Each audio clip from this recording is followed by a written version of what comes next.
Isang baldeng dishwashing liquid may kasama ng instructions para may guide sa paggawa. Complete raw materials at makakagawa na to ng 16 to 17 liters ng dishwashing liquid. Meron na nga rin tong antibacterial agent at degreaser na makakahelp para matanggal yung dumi at sebo. Sa sobrang tipid nito, pwedeng umabot hanggang 2 to 3 months bago maubos. At kung gusto mo naman ng dagdag kita, pwede mo siya ibenta per bottle. O diba, nakatipid ka na, may extra income ka pa. Tag mo na rin yung friend mo na businessman.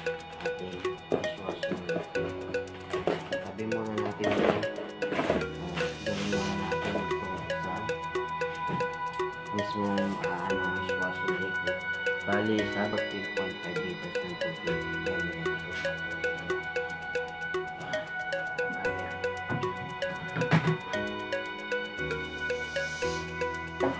Ang naganda nito, dadagdagan mo na lang siya ng tubig, hindi siya maraming pa dapat gawin yung iba-ibang step pa. Ito, sambusa na lang siya dito sa atin. Kaya naganda na po kami ng tubig.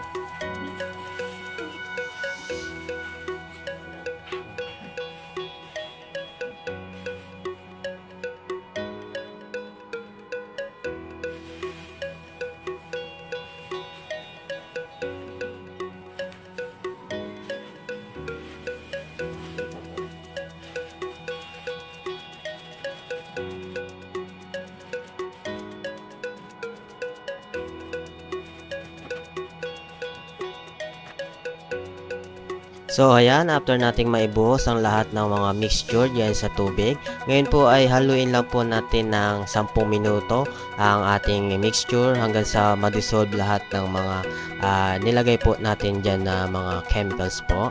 Then abang iniintay po natin ito po walang ating dishwashing liquid. Meron siyang kasamang moisturizer. Mas maganda po itong gamitin at hindi nakaka-dry ng ating mga balat. At meron din tong antibacteria. Siyempre dahil ito ay ating laging ginagamit sa ating mga kasangkapan, mahalaga na meron tayong antibacteria na dito nakalagay sa ating dishwashing liquid. And ang higit sa lahat, ang mahalaga pag meron tayong degreaser agent dito, ito yung nakakatulong sa pag-remove ng mga sebo sa ating mga kasangkapan sa pagluluto. Lalo na yung mga mamantika, siguradong tanggal ang sebo. Yan.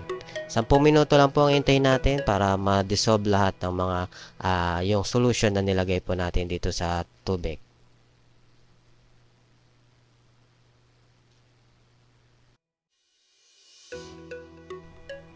Yan. So, after 24 hours po pala ng ating paghihintay, hindi na natin napakita na itinabi natin ang ating dishwashing liquid. After 24 hours of curing, ngayon na po, sinasali na po namin ni Mami Jessa ang mga dishwashing liquid na nagawa natin. Yan, sa makikita nyo po, nakapagsali na po tayo ng ilang piraso dyan.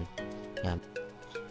Ito lang naman ang matagal sa proseso ng ating paggagawa ng dishwashing liquid, ang paglalagay sa mga lalagyan nito at pagdidikit ng kanilang mga sticker label na dishwashing liquid.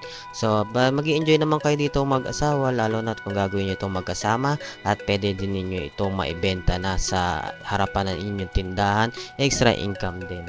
Yan. Ang magagawa natin dito ay higit sa 16 liters ng dishwashing liquid.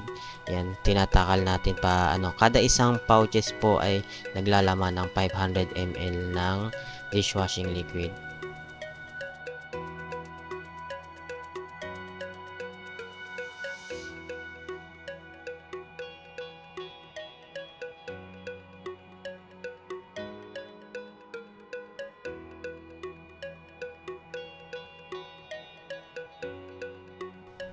Yan, medyo patapos na din kami sa pagtatakal nito ng mga dishwashing liquid. Yan, sa mga interesado na subukan mag-DIY at pwede nyo din po itong pagkakitaan, i-click nyo lang po ito sa yellow basket po natin or sa ating mga link na nandyan sa ating comment section po.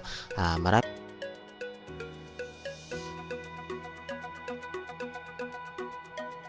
So, ito na po ang ating finished product ng ating dishwashing liquid. Ito, actually, nabenta na yung iba nito pagkatapos namin magawa, may mga bumili na. Kaya ito na lang natira. Yan, 32 pieces na 500 ml ang nagawa natin at isang 1.5 liter. May sumobra dun sa ating nagawa. Ayan. Kaya kung gusto nyo po ng extra income sa bahay, mag-DIY kit na din po kayo. Ayan, madali lang po siyang gawin at dishwashing liquid. Magandang pang extra income lalo po sa mga mami na nasa bahay lang. Ayan po. Bali, kung gusto nyo po mag-avail ng DIY kit po ng dishwashing liquid, click nyo lang po sa ating yellow basket or swipe nyo lang po sa aking personal shop po para po makapag-order po kayo. Yun lang po. Maraming